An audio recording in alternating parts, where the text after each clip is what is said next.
In the quiet suburbs of Austin, Texas, Daniel Barrett sat at his kitchen table long after midnight, staring at a stack of printed emails, legal notes, and coffee-stained spreadsheets. The house was still, no TV humming, no kids running down the hall, but his mind was anything but calm. For months, he'd been wrestling with a decision that felt too big for one person to carry. He wasn't a celebrity, not a billionaire, not even someone most people would recognize on the street. He was just a guy who'd spent 15 years working in corporate compliance, trying to make sure big companies played by the rules. And now he was about to take on one of the most powerful men on the planet. It all started back in early 2022, when Elon Musk shocked the world by announcing he wanted to buy Twitter, now known as X, for $44 billion. At the time, Barrett was a senior compliance officer at Tesla, working out of the company's main office in Palo Alto. His job wasn't glamorous. He reviewed internal policies, flagged risky behavior, and made sure Tesla didn't cross legal lines, especially when it came to how company money was used. He liked the work. It felt like being a quiet guardian in a world full of fast-moving, high-stakes decisions, but things changed fast. Within weeks of Musk's Twitter announcement, Barrett began noticing unusual activity in Tesla's internal systems. Large sums of money were being moved through obscure channels. Legal teams from Tesla were suddenly working on documents that had nothing to do with electric cars or batteries. They were drafting contracts related to social media platforms, data privacy laws, and even foreign acquisition regulations. At first, Barrett assumed it was a mistake. Maybe someone had mislabeled a project folder. But then came the emails. One evening, after everyone else had left the office, Barrett stayed late to finish an audit report. While cross-referencing expense logs, he stumbled on a chain of messages between Musk and a handful of top Tesla executives. In plain language, no legal jargon, no corporate fluff, Musk wrote, "We need to move fast. Use Tesla's legal team and infrastructure. Don't wait for board approval. Just get it done." Barrett's stomach dropped. Using Tesla resources, its lawyers, its financial systems, even its internal communication tools, to support Musk's personal acquisition of Twitter wasn't just unusual. It was potentially illegal. Public companies like Tesla are required to act in the best interest of their shareholders.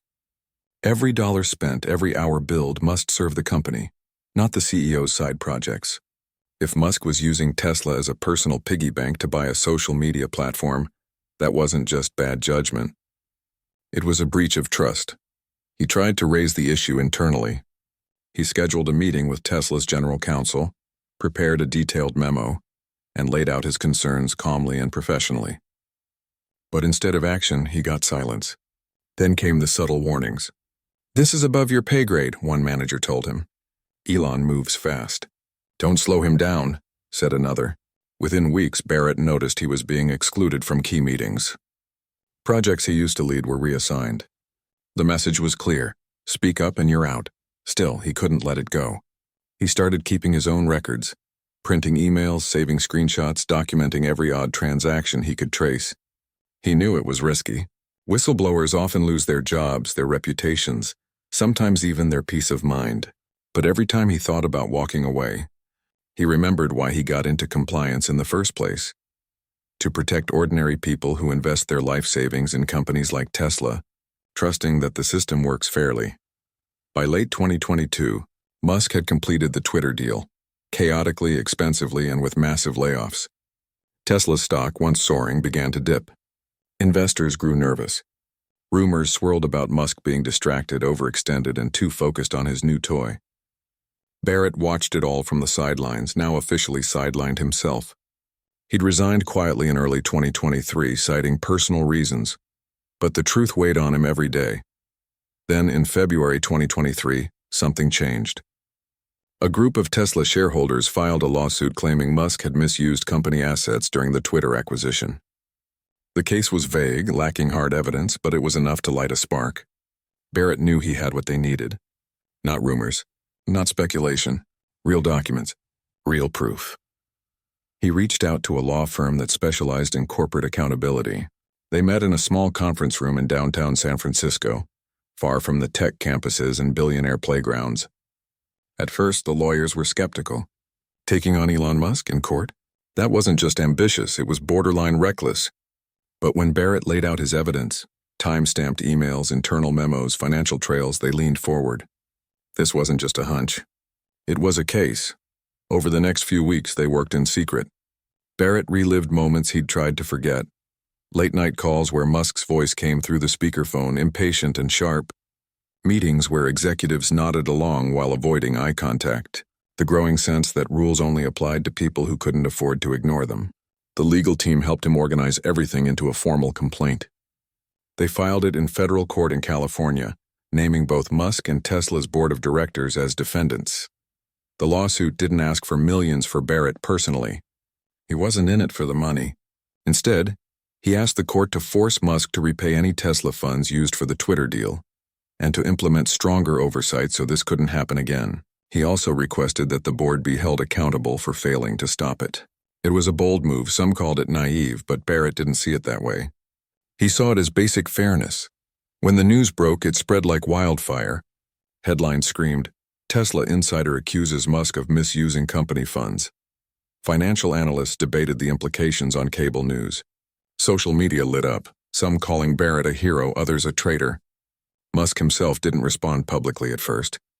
But behind the scenes, Tesla's legal team went into overdrive, issuing statements calling the claims baseless and motivated by personal grievance.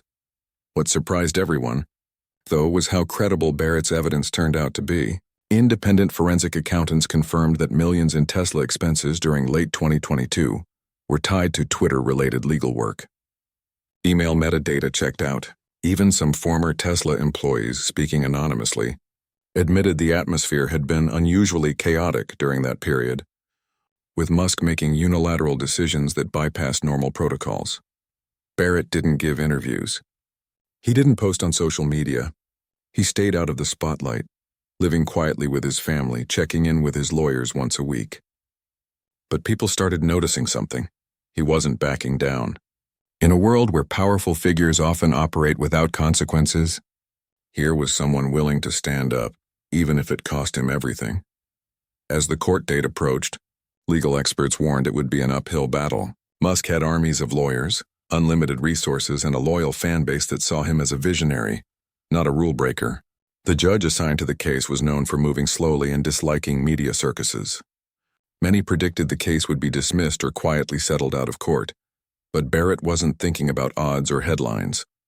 He was thinking about the janitor who bought Tesla stock through his retirement plan, the young engineer who believed in sustainable energy, the small investors who trusted that when they bought a share of a public company, they were getting honesty in return. That's who he was doing this for.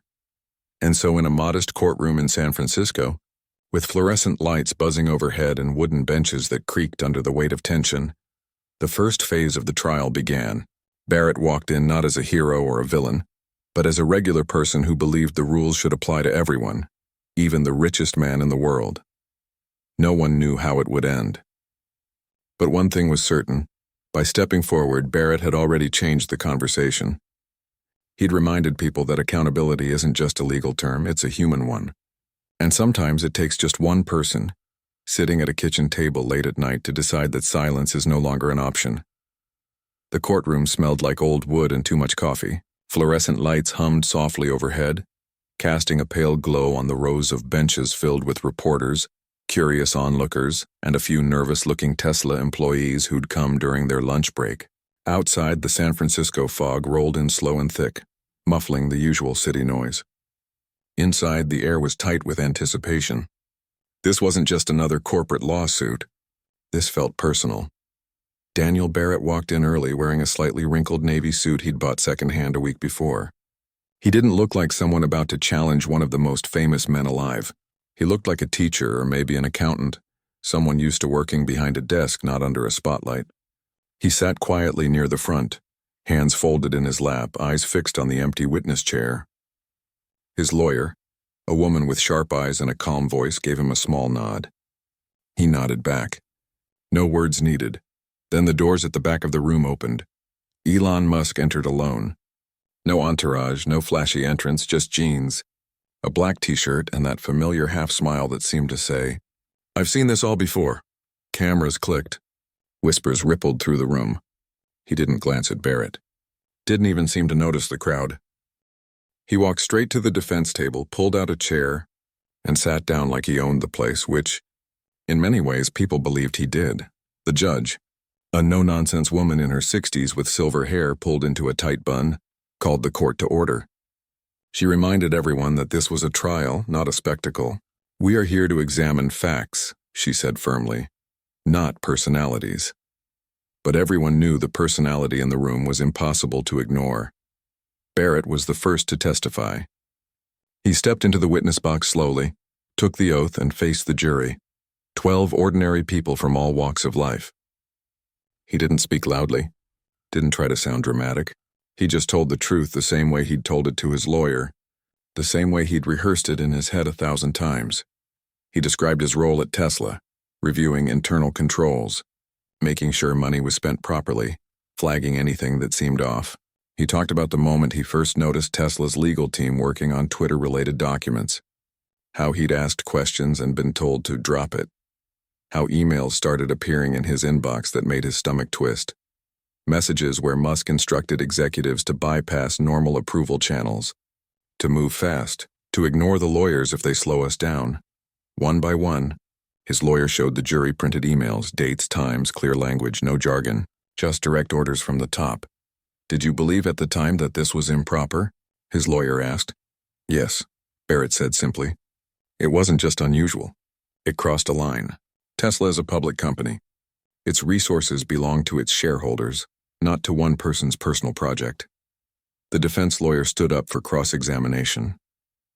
He was polished, smooth, the kind of man who made sarcasm sound polite. "So, Mr. Barrett," he began, "you worked at Tesla for over a decade. You were well paid, had a good position, yet you chose to leave suddenly, just months after the Twitter deal closed. Isn't it true you were frustrated you didn't get a promotion?" Barrett didn't flinch. "I left because I couldn't do my job honestly anymore." "And yet," the lawyer pressed, "you waited nearly a year before filing this lawsuit. Why the delay? Were you shopping your story around hoping someone would pay you for it?" "No," Barrett said. "I was trying to do the right thing the right way. I went through internal channels first. When that failed, I sought legal advice. This wasn't about money. It was about principle." The lawyer smirked slightly. "Principle or regret? Maybe you thought if only I'd spoken up sooner I'd still have my job and maybe a bonus." Barrett looked straight at him. "I didn't want a bonus. I wanted Tesla to follow its own rules." The room stayed quiet for a beat too long. Even the judge seemed to lean in. After Barrett stepped down, other witnesses followed. Former colleagues, finance staff, even a junior lawyer who'd been asked to draft contracts for Project X without knowing what it was. Their stories lined up. Patterns emerged. The defense tried to poke holes, calling them disgruntled, confused, or overreacting, but the consistency was hard to ignore. Then came the moment everyone had been waiting for. On the third morning of the trial, the defense called their star witness. Elon Musk rose from his seat. He didn't rush, didn't fidget. He walked to the stand like he was stepping onto a stage he'd built himself. He raised his right hand, swore to tell the truth, and sat down with the ease of someone used to being in control. His lawyer started gently. "Mr. Musk, can you explain your role at Tesla during the period of late 2022? "I'm the CEO, Musk said. "I'm responsible for the company's direction, strategy, and survival. And during that time, you were also pursuing the acquisition of Twitter." "Is that correct?" "Yes." "Did you ever instruct Tesla employees to support that effort using company resources?" Musk paused. Not long, just a second, but it felt like forever in that silent room. "Yes," he said. "I did." A murmur ran through the courtroom. Even the judge raised an eyebrow. His lawyer seemed surprised too, but recovered quickly. "Why?" "Because the world was changing," Musk said, his voice calm but intense. "Twitter was becoming a cesspool of bots, scams, and censorship. Free speech was dying. I saw a crisis, and I acted." "But Tesla is an electric car and energy company," the lawyer reminded him. "Not a social media rescue fund." Musk leaned forward slightly. "In a crisis, you use what works. Tesla had the best legal team, the fastest decision-making, the strongest infrastructure. The board was stuck in endless meetings. Shareholders were losing value every hour we waited. I used what I had to move fast. So you believe it was justified? I believe results justify action, Musk said. Twitter is now healthier. Misinformation is down. Verified accounts are real. And Tesla? Tesla's still leading the EV revolution. No one lost money because of this. The courtroom was dead silent. Even the court reporter stopped typing for a second. Then came the cross-examination. Barrett's lawyer stood slowly. She didn't raise her voice. She just asked one question. Mr. Musk, when you told your team to ignore the lawyers, did you mean the lawyers who were trying to protect Tesla's shareholders? Musk didn't blink. I meant the lawyers who were more worried about process than progress. But process exists to protect people, she said. Ordinary people who invest their retirement savings in Tesla. Did you consider them? I consider them every day, Musk replied. That's why I push so hard. If I waited for perfect approval, nothing would ever get done. She showed him one of the emails, his own words on the screen. Just get it done. Don't wait for board approval. Was that reckless? She asked. It was necessary, he shot back. Necessary for whom? For Twitter, for you? Or for Tesla shareholders? Musk looked at her, then at the jury, then finally at Barrett, who was watching from the front row, expression unreadable. For the future, Musk said quietly. Sometimes you have to break the mold to build something new. The room felt heavier after that. Not because he'd shouted or lost his temper, but because he'd said something that sounded almost noble, even if it bent the rules. And that was the danger. It wasn't just about money or emails anymore. It was about belief, about who gets to decide what's right when the stakes are this high. During the lunch break, people spilled out onto the courthouse steps, buzzing. Some said Musk was a visionary forced to cut corners in a broken system. Others said Barrett was the real hero, quiet, consistent, standing up when no one else would. A reporter asked Barrett for a comment. He just shook his head and walked away. Back inside, as the afternoon session began, the judge reminded everyone that feelings didn't decide cases. Facts did. But facts, as it turned out, could be interpreted in more than one way. Later that day, a Tesla board member took the stand. Under questioning, he admitted the board hadn't formally approved the use of Tesla resources for the Twitter deal. We trusted Elon's judgment, he said. He's never steered us wrong. But is trust enough? Barrett's lawyer asked. Or do shareholders deserve transparency, not just faith? The board member had no good answer. By the end of the day, the lines were drawn. On one side, speed, vision, and the belief that extraordinary times call for extraordinary actions. On the other, rules, accountability, and the idea that no one, no matter how brilliant or powerful, is above the system that protects everyone else. Barrett went home that night exhausted. His kids asked if he'd won. He told them it wasn't about winning. It was about making sure the game was fair. Musk, meanwhile, posted a single line on X that night. Truth moves faster than bureaucracy. It got 500,000 likes in an hour. But in the quiet courtroom the next morning, none of that mattered. Only the next witness, the next question, the next piece of truth, however uncomfortable it might be. And as the trial continued, one thing became clear. This wasn't just a legal battle.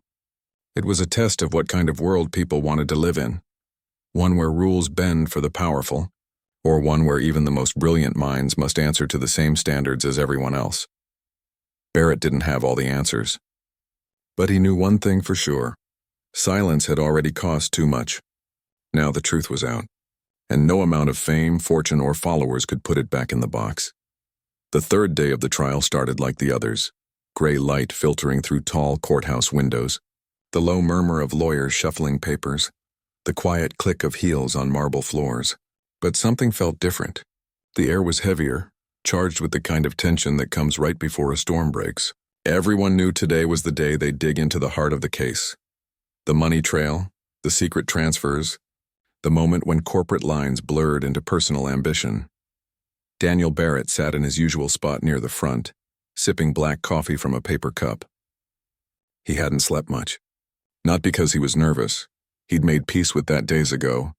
But because his mind kept circling back to one question. Would the truth be enough? He'd laid out the facts. He'd shown the emails. He'd explained how systems meant to protect ordinary investors had been quietly sidestepped. But facts alone don't always win. Sometimes it's the story behind them that sticks. Across the room, Elon Musk arrived later than usual. He wore the same black t-shirt, but his expression was sharper, more focused. He didn't glance at the crowd or check his phone. He just sat down, folded his hands, and stared straight ahead, like a man preparing for a launch he couldn't delay. The morning began with dry testimony, accountants explaining how funds moved between departments, how certain expenses were coded under vague categories like strategic initiatives or executive support. It sounded boring, but to those paying attention it was damning.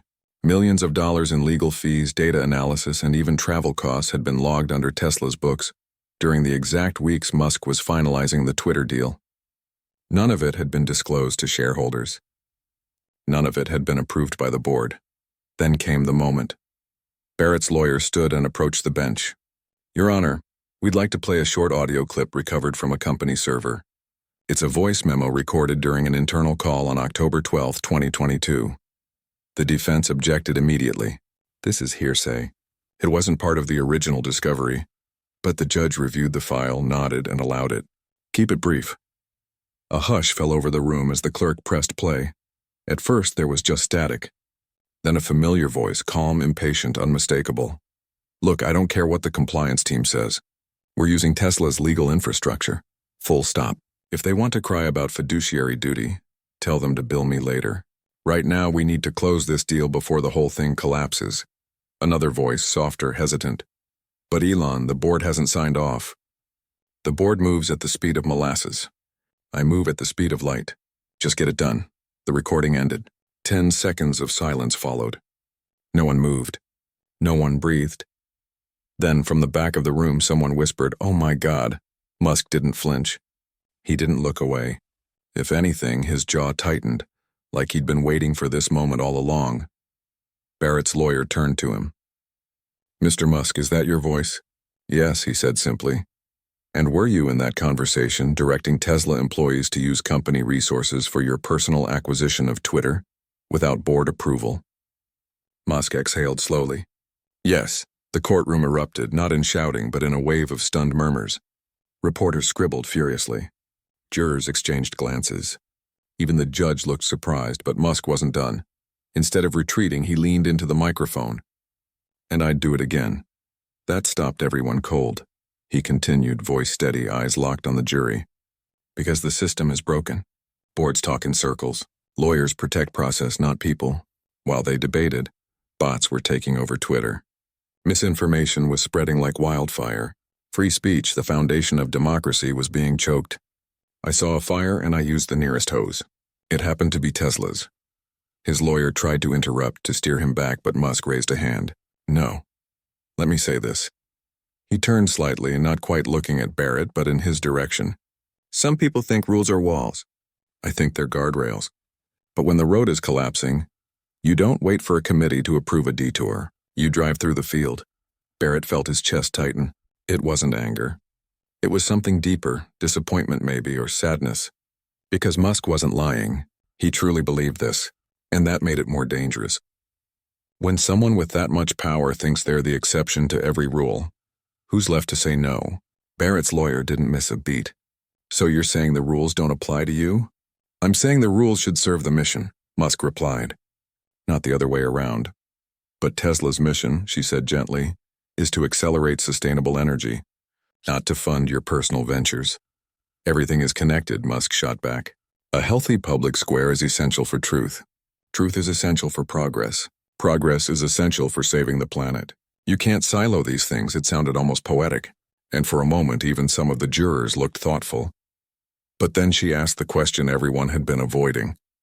"Mr. Musk, when you use Tesla's money, its lawyers, its staff, did you ever stop to think about the janitor who owns 5 shares of Tesla stock?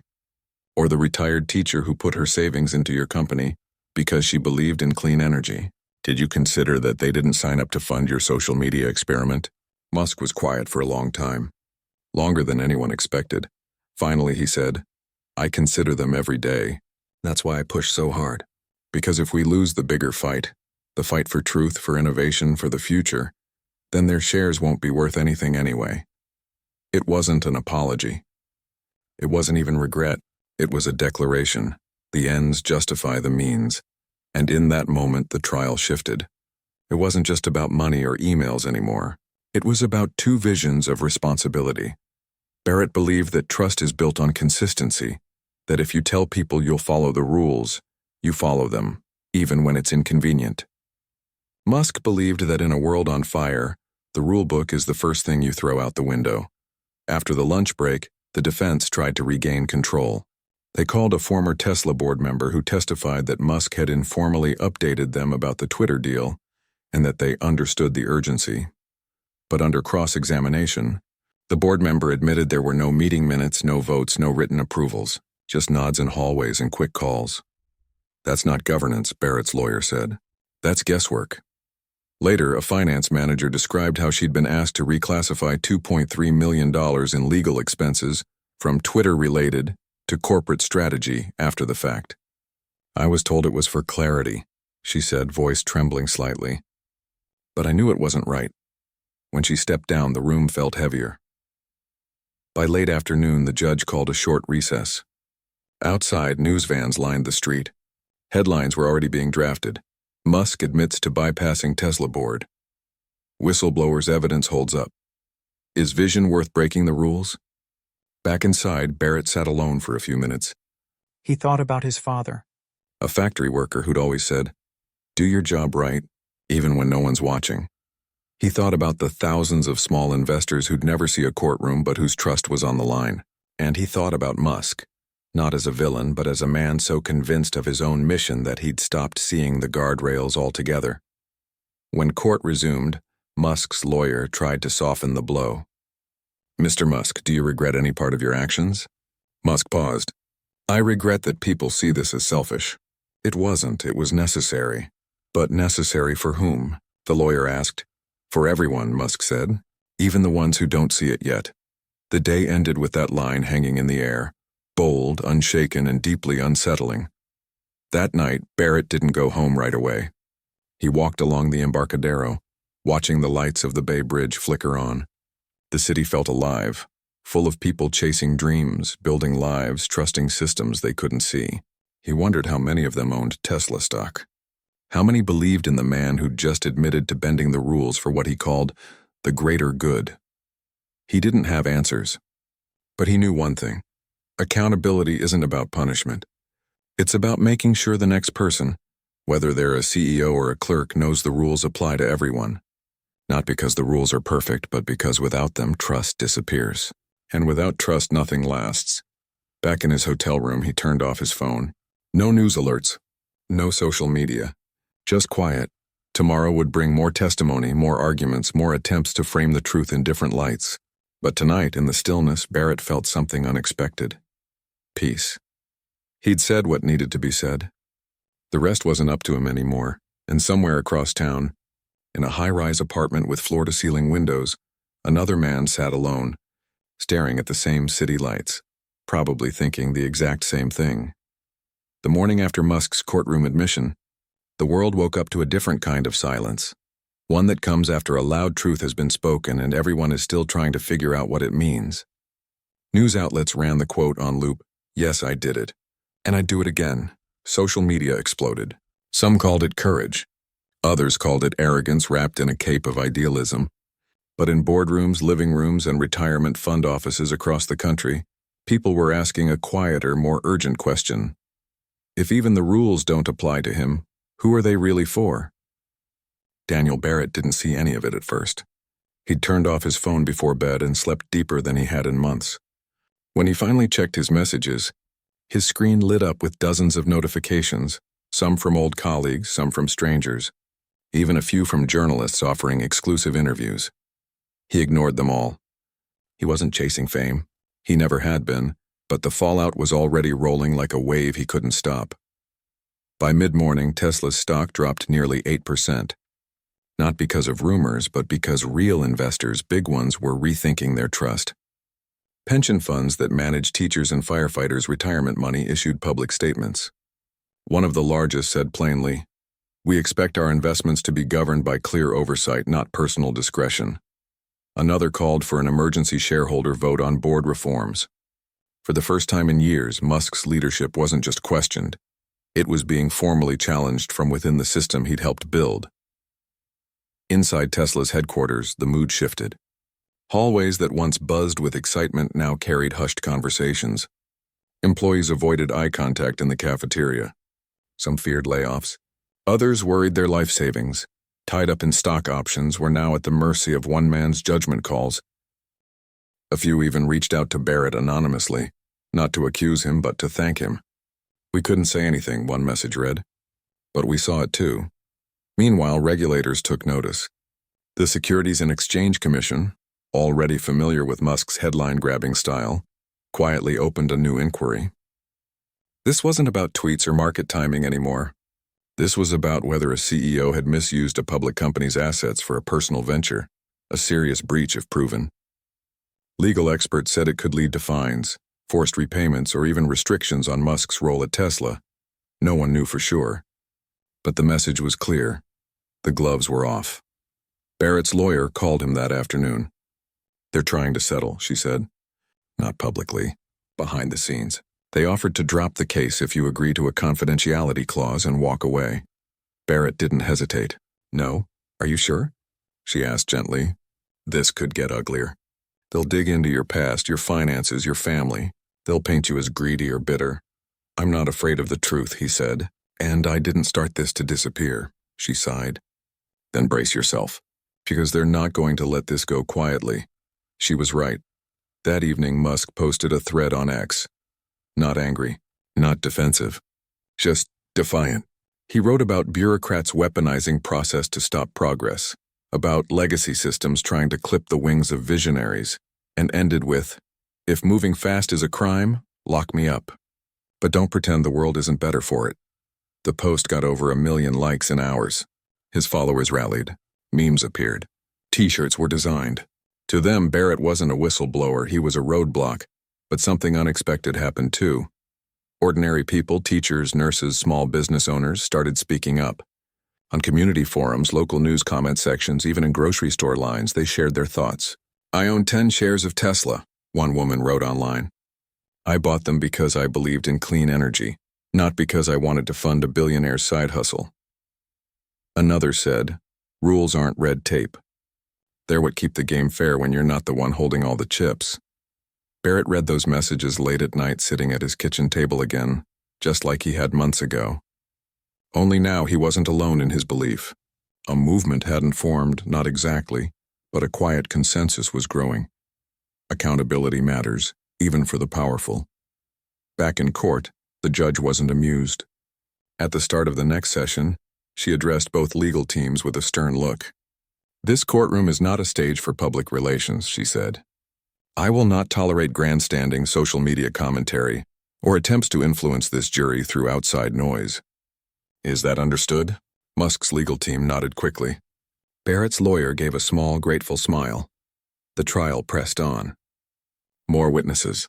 More documents.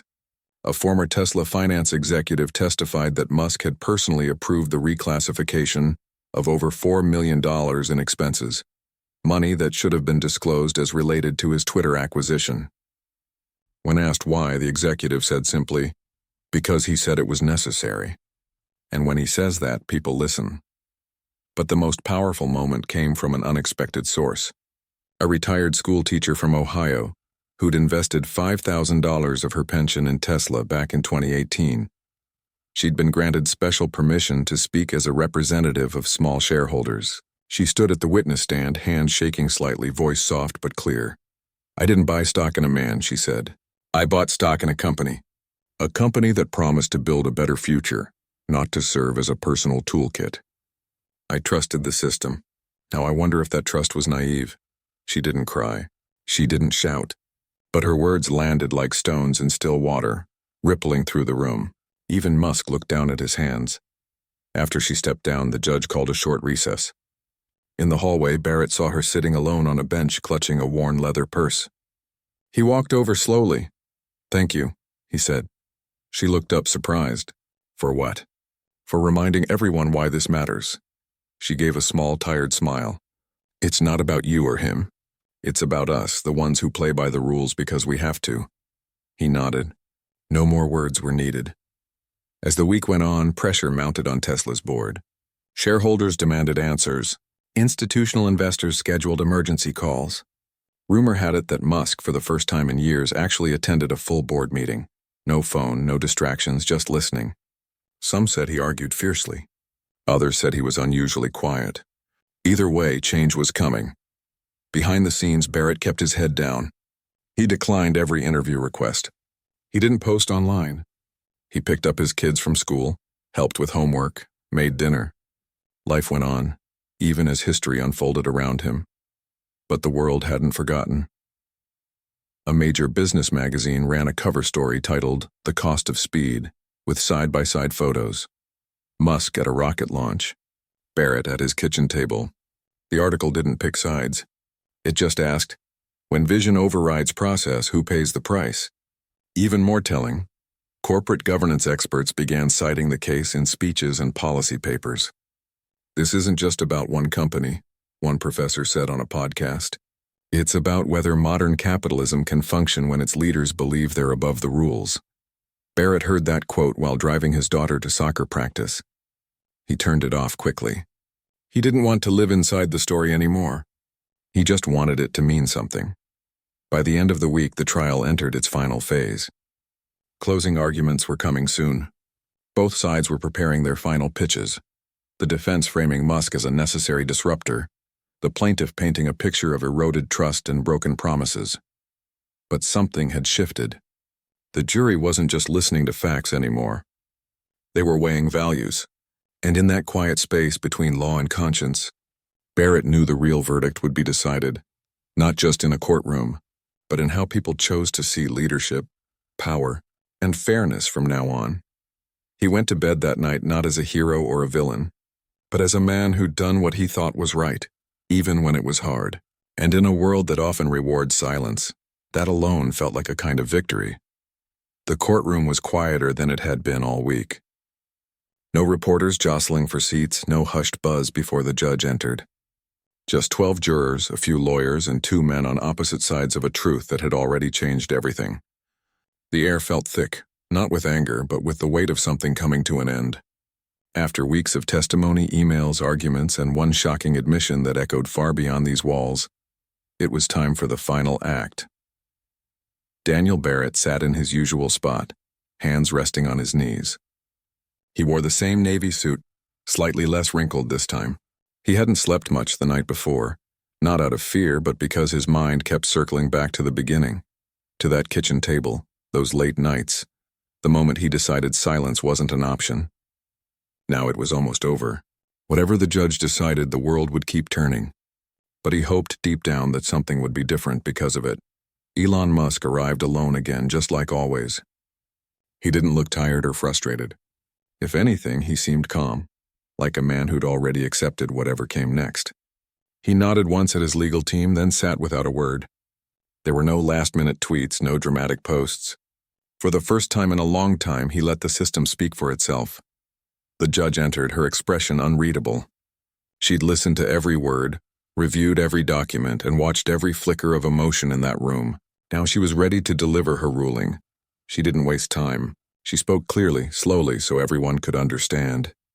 The court has considered the evidence presented in this matter, she began, including internal communications, financial records, and sworn testimony from multiple witnesses, including the defendant himself. She paused, letting that sink in. Musk had admitted it. On the record, in front of everyone. That fact alone had shaped everything. The plaintiff alleged that the CEO of Tesla misused company assets, specifically legal, financial, and personnel resources, to support a personal acquisition unrelated to Tesla's core business. Without proper board approval or shareholder disclosure, she looked down at her notes, then back up. The evidence supports this claim. A soft gasp rippled through the room. Not surprise, most had seen it coming, but relief. Or maybe just clarity. However, the judge continued, the court does not find sufficient evidence to support the claim of securities fraud. There is no proof that the defendant intentionally misled investors about Tesla's financial health or operations in connection with this matter. She took a breath. Therefore, the securities fraud claim is dismissed. Barrett felt his shoulders relax slightly. He hadn't expected to win everything. He'd only wanted the truth acknowledged. But, the judge said firmly, the court finds that the defendant did breach his fiduciary duty as CEO of a public company by using Tesla's resources for personal purposes without transparency or approval. She laid out the remedy plainly. Musk would personally repay $40 million. The amount the court determined was improperly used from Tesla's coffers. Not from company funds, from his own pocket. And more importantly, Tesla would be required to implement a 2-year governance overhaul, including the appointment of an independent compliance monitor with real authority to review major decisions involving CEO-led initiatives. It wasn't a slap on the wrist. It wasn't a total takedown. It was balance. Musk listened without reaction. No sigh, no smirk, no shake of the head, just stillness. When the judge finished, she looked directly at him. Leadership carries responsibility, she said quietly. Especially for those who move fast. Then she adjourned the court. Outside, the news spread instantly. Headlines flashed across phones and TV screens. Musk ordered to repay $40 million in Tesla misuse case. Court mandates oversight at Tesla after whistleblower trial. Barrett vindicated, but no personal payout. Barrett didn't stay for the cameras. He walked out the side door, down a quiet alley, and hailed a cab. He didn't want interviews, didn't want praise. He just wanted to go home. That evening, he sat on his porch as the sun dipped below the trees. His kids played in the yard, laughing over a game of catch. His partner brought him a cup of tea and sat beside him in silence for a long while. "Are you okay?" she finally asked. He nodded. "Yeah, I think so." "You did the right thing," she said. "I just did what felt honest," he replied. That's all. He didn't get a dime from the case. The court ruled that since he filed on behalf of shareholders, not for personal gain, no individual award was warranted. But ethics groups called him a hero. Law schools invited him to speak. Former colleagues reached out, not for gossip, but to say they were proud. Musk, for his part, posted one line on X that night. Lesson learned, never let lawyers near a rocket. It got thousands of likes, but this time the tone felt different, less defiance, more wry acknowledgement. Behind the scenes, people noticed changes. He started attending more board meetings. Tesla quietly strengthened its internal audit team. The new compliance monitor was given real access, real authority. It wasn't a revolution, but it was a shift. Months later, at a small industry conference in Chicago, Barrett ran into a former Tesla executive, the one who'd testified about reclassifying expenses. They stood near a coffee station, awkward at first.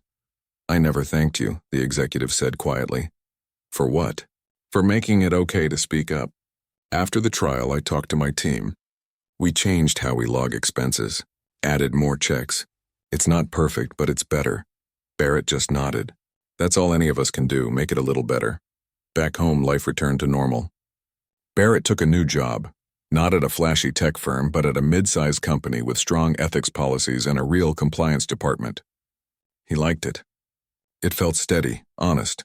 Sometimes late at night he'd think about the trial, not with pride but with a quiet sense of peace. He hadn't set out to take down a titan. He'd just wanted to protect the idea that rules matter, not because they're perfect, but because they're what keep the playing field level for everyone who doesn't have a private jet or a million followers.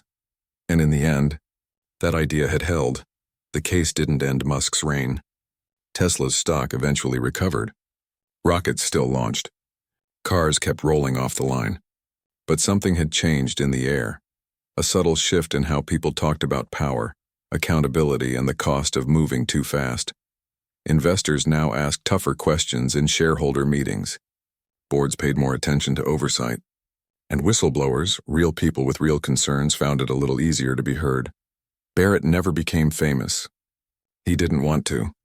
But in classrooms, boardrooms, and quiet kitchens across the country, his story became a quiet example that one person, armed with nothing but truth and courage, can remind even the most powerful that no one is above the rules.